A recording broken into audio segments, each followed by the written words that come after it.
This is why you're not happy in life and how to always stay positive. Hey, Chris Symons here and I'm your host, and today we're going to be talking about the topic of negative thoughts and why your life and why you're not happy in life. So, think of your life and your mindset as a garden, okay? Think of your brain as a garden. And imagine when the weeds come up, right? And you wanna keep it weed free, right? You wanna keep the nice pretty flowers, which is the positive thoughts, and then the weeds are the negative thoughts. Soon as a weed comes, you need to go and pick it, just like a positive thought. If you let that weed grow, what's gonna happen? I can tell you what happens. Another weed grows and another weed grows. Just like in your mindset, soon as a negative thought comes and you don't pick it out, another one comes and another one, and it just breeds until your mindset is very negative and a victim mindset. So it's about going in to your mind like you're the gardener and picking out those weeds. And as I've touched many times before, negative thoughts are 8 times more powerful than positive thoughts. Yeah, 8 times. So that means when you have a negative thought, depending how negative it is, the more negative it is, the more powerful it is, obviously. And that can take up to 8 positives to outrun that negative. That's how powerful negative thoughts are. So being that gardener, as soon as a negative thought comes, we have the conscious, because you can't stop that first thought, but you can stop that second, third, and fourth thought, right? So we know we can't stop that first thought, but the second, third, and fourth we can. And it's about that weed. As soon as it comes, we pick it out. So let's just say, someone in your family passed away, your grandma, your grandparents, you had a tragedy in the family, and you think, oh, why is this happening to me? Again, this always happens to me, right? That's the victim mindset. Life's gonna happen to us. Life's gonna happen. It's gonna smack you in the face. You're gonna lose your job. In this current climate, it's a challenging time, right? So instead of thinking, why me? Think, okay, what could I learn from that person? My grandmother passed away. What could I learn from her? Right? What could I have learned from her? Obviously, you got to spend the time to grieve. That's fine. But what could you learn from her? What could I do to make her proud? Right? What would she want me to do? Right? I'm sure she wouldn't want me to be crying and sulking for weeks on. So it's about learning and flipping it and being like, okay, life is happening for me, which is the abundant mindset, not to me, which is the victim mindset of why me, why is this happening, right? So, and the quickest you can accept, so when a situation happens to you, so it could be, you lose your partner cheats on you, you lose your job, something like that. The quicker we can accept, the quicker we can move forward. So generally a lot of people find it hard to accept, they resist, they resist the change. Change is gonna happen. So, if like you say, if your grandparents die or something like that, you can't change that. You can't bring them back to life. So you're gonna literally do your head over if you're like, oh my God, I wish they were just here. Why aren't they here? There's no point in that, right? And that's a part of the grieving process. But to be doing that for months, weeks on end, maybe even years, some people literally take years to get over events. And it's just because they struggle to accept and move on quickly, right? And they become like a habit of their thoughts. And so it's about accepting the change, accepting what's happened, and you can't change the past, right? We only can change ourselves and the future, right? We can change the now and the future, right? So, the way the grief cycle works is that when a situation happens, let's just say, you lose someone, you lose your job, your partner cheats on you, something like that. First of all, you get shocked. Right? Oh my God, I can't believe she died. I can't believe I lost my job. Right? That's the first cycle, is the shock. First part of the cycle. There's 5 points in the cycle. So you get shocked. Then you'll get anxious and angry. That's number 2 in the cycle. You'll get anxious, angry, like, fuck, why did she do this to me? Why did he do this? You get anxious, you think about it a lot. Then you go down to number 3, which is the depression stage, right? That's when you get depressed and you're really down and you just feel stuck. That's number 3. Then number 4 on the cycle is bargaining. So that's when you like start talking to people. I can't believe she did this. How did she do this? Why did he do this to me? Why did she do this? You know, you start bargaining before you get to start coming up to number 5, which is acceptance. So, you know, we have the shock, we have the anxious and angry, we have the depression, then we have the bargaining stage, then we have acceptance. Now, the quicker you can go from shock to acceptance, the quicker you'll move forward. And a lot of people struggle from going from shock to acceptance.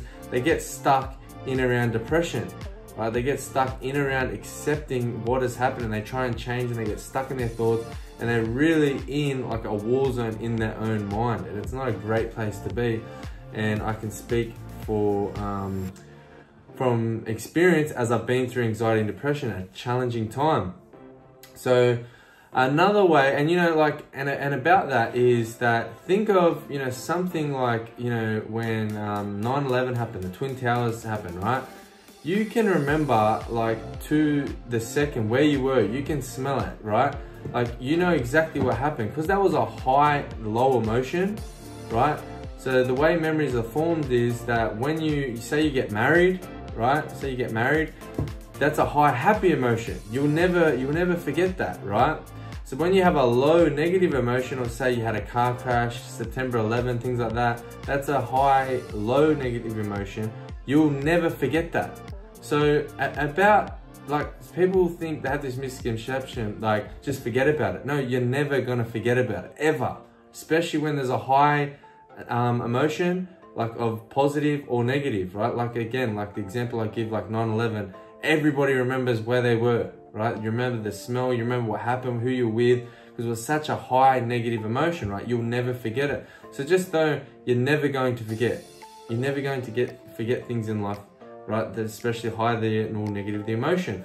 So it's about accepting. It's about accepting. I can't change it. What can I learn from this? Okay, cool. I'm going to change a few things in my life, and that's cool. We're going to have to move on. So the quicker you can do that, and you know, it's as well, to make your life better and more positive, who are you hanging around? You know, stop hanging around negative people, right? You are the average of the 5 closest people you hang around. So let's just say you hang around deadbeats, you're gonna be the 5th deadbeat. Let's just say you hang around a millionaire, you'll be the 6th millionaire generally. Let's just say you hang around sporty people. You know, you want to be a professional soccer player. Generally, they're going to help you get to a higher level. You're going to have more chance to make it as a professional soccer player if you hang out with professionals, right? So if you hang out with gamblers, alcoholics, good chance you're going to be the 6th gambler and alcoholic. It's just how it is. You're the average of the 5 people you hang around mostly, right? So, you know, if you don't like your circle, who you hang around or who you are, you're gonna have to change your circle. Go and meet people, more happy, vibrant people, people that are already doing things that you want to do, whether that's in sport, finance, business, you know, mental state, just all-round happiness. It's very, very important that you hang around people that are doing things that you want to do. So stop watching reality TV shows and news. Literally, the news is nothing but negative. Like, obviously you need to know a few things that's important, and you're gonna easily hear that through word of mouth at work, on the radio, on Instagram, YouTube, all that sort of stuff. You know, you're gonna get enough goss to be able to, without sinking your head into news for the next, you know, 3-4 hours a day. It just breeds negativity, and your brain jumps onto that and fills up with it, and weeds start growing in your head of negativity, and it's really just, you just don't want to do it. So what music are you listening to? You know, like, I remember back in the day, I'd listen to like some heavy metal sort of stuff, and you know, some of that stuff, it sounds cool, but a lot of it is about killing and death, and like that gets into your brain. And like, yeah, it's cool, but after you'll notice that shit, I don't feel too great, because you're literally talking about killing people, death, fuck her, this, that, blah, blah, blah, whatever it is, like, and it's negative. So the news, you know, reality TV shows, you know, music, all these stuff, they really, really, you know, manipulate and contribute to your mindset. Like, literally it does. So you don't want to influence your mind in a negative way, right? So you want to be reading books, podcasts, you know, hanging out with bright people, going to seminars, you know, just always practicing positivity every day. So, you know, affirmations from your subconscious. So you're gonna be saying things like, I am strong, I am powerful, you know, I am love, I am beautiful, I am great, right? Instead of being like, oh, I'm not good at this, I can never do that. You know, what self-negative talk are you saying to yourself day in and day out? It contributes to how happy you are going to be in life. So, you know, and you teach people how to treat you. So literally, you know, you might say, oh, they always treat me like shit. This person always treats me like shit. That's because you haven't set boundaries. So when someone treats you like shit or talks to you like shit, that's when you say, hey, don't ever talk to me like that again. Or say somebody rings you and they're always talking negative, like, oh, he did this, she did this, I don't know. You have to say, like, even if it's your mum or your best friend, say, hey man, like, I understand. And you can be there to hold space for them and support them. But if they're going to be constantly being negative, just be like, hey, like, call me when you really need me, but I'm not here to listen to your negativity bullshit. Like, literally. And now you've just set boundaries and you've taught them how to treat you. And now I'm sure they're going to stop ringing you with that kind of negative bullshit, and they'll go find other people to talk negative bullshit. And that's just how it is, right? So you teach people how to treat you, okay? So yeah, and everything in life just happens perfect how it should be, right? How many times have you gone through life and go, fuck, this sucks, why did this happen to me?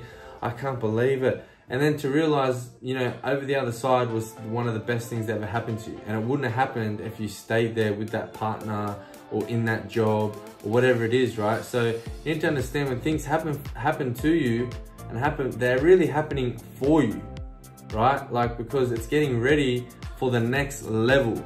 For your next level in life, you had to go through X, Y, and Z to get there, right? There's no deviation, no getting there. And it's not about wishing that life would get easier. You just have to get better, all right? So don't wish your life to get easier, just get better. Literally, work on yourself relentlessly. So I'm gonna give you my 7 key ways to stay positive for a strong, unstoppable mindset. So number 1 is positivity. So positivity every single day. Not every now and then, not when you feel like it, every single day. So it's non-negotiable. It's every single day. You got to pick those weeds. So number 2 is gratitude. Now, being grateful for things, you know, like, it's so powerful. And you know, we live in a stress epidemic society, and it's caused by a lack of gratitude, right? So, you know, spend at least 10 minutes a day for everything you are grateful for, and watch your whole world change, right? Because when you focus on everything you do have, there's no room for negativity, no room for doubt or anxieties, okay? So number 3 is goals. Having goals, having big dreams and goals that you work towards. You write them down, you review them regularly. Just like a builder that builds a house, he has plans. You have plans and goals for your life, how it's going to be. 1 year, 2 year, 3 year, 5, 10-year goals, right? And it helps you stay focused and helps you build your life how you want to build it. Keeps clarity and structure, right? So you want big goals and dreams to give you a reason to get out of bed and attack the day. So much important. So, and take responsibility for your life is number 4. Be responsible. You know, don't blame him or her for where you are. Take full responsibility for your life and everything in it, and watch your whole world change, and you take the power back when you take full responsibility for your life. Number 5 is learning and growth. You know, learning new things every day on topics that expand your mind to develop the skills, okay? Growth is the key to life, okay? If you're not growing every day, you're dead. You're alive but not living. So learning and growth is number 5. Number 6 is dogma and judgment. You know, like, dogma is the result of other people's thinking. You know, some people say, oh, you can't do that, no, you can't do that. That's just their thinking. Just because they think that doesn't mean that's you, right? Like, and people fear judgment so much, like, oh, I can't do that, what would they think of me? And you know, it's taken a big transition to get where I am now, of fear of judgment. What if I stuff up? What will they think of me? And you know, sometimes I still struggle with it daily. And it's a challenging thing, but don't let it stop you, okay? Have the courage to push through. And number 7 is fear. fear is all around us, and we're living in a challenging time, to say the least. And danger is real, but fear is made up. Like, generally it's made up in the mind, and all these things you worry about generally don't exist and don't happen. Like, literally 80% of the things you worry about and fear don't actually happen in real life. So why are we worrying about them, right? So feel the fear, so have the courage and feel the fear to do it anyway. Okay, so there are some tips on how to always be positive, especially in this challenging time. So if that helped you guys, subscribe, share it with a friend, and I will talk to you on the next one. Bye for now.